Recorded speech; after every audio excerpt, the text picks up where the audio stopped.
दोस्तों, नए साल को बीते कुछ दिन भी नहीं हुए और हमें फिर से सिस्टम के सामने न्याय मांगने के लिए मजबूर होना पड़ रहा है।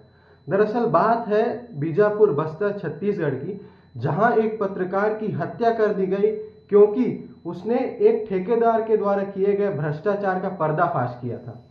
दोस्तों, ये केवल एक पत्रकार की हत्या नहीं है।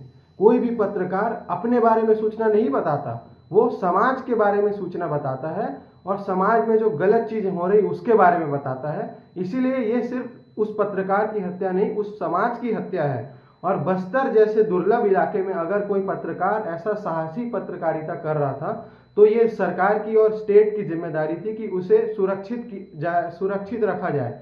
मगर उसकी हत्या हो जाती है।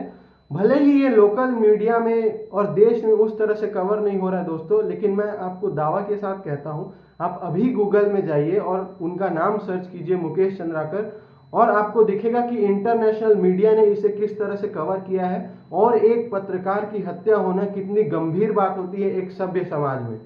इसीलिए ये बेहद जरूरी है कि जो बस्तर की छवि सुधर रही थी, क्योंकि नक्सल घटनाएं थोड़े कम हो रहे थे, उस छवि पे आंच ना आ पाए इस हत्या के द्वारा। इसलिए कड़ी से कड़ी कार्रवाई और कड़ा से कड़ा सजा मिलना चाहिए उन लोगों को जिसने ये घटना को अंजाम दिया है। और केवल इतना ही नहीं, क्योंकि असल मायने में उस साहसी पत्रकार को श्रद्धांजलि तब होगी जब उसके द्वारा किए गए रिपोर्ट का, उसके द्वारा किए गए जो भी पत्रकारिता था उसका जांच किया जाए और जो लोग भी भ्रष्टाचार जैसे बुरी चीजों में शामिल थे उनके खिलाफ कार्रवाई हो।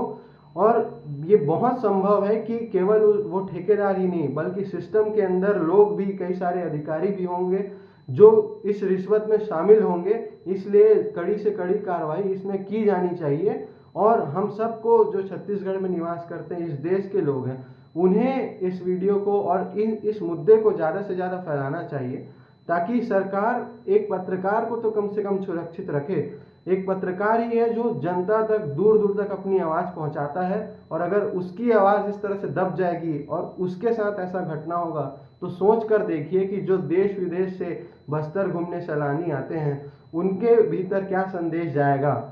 और नक्सलियों का जरा सोचिए, उनके कैसे हौसले बुलंद हो जाएंगे जब वो इस तरह से कानून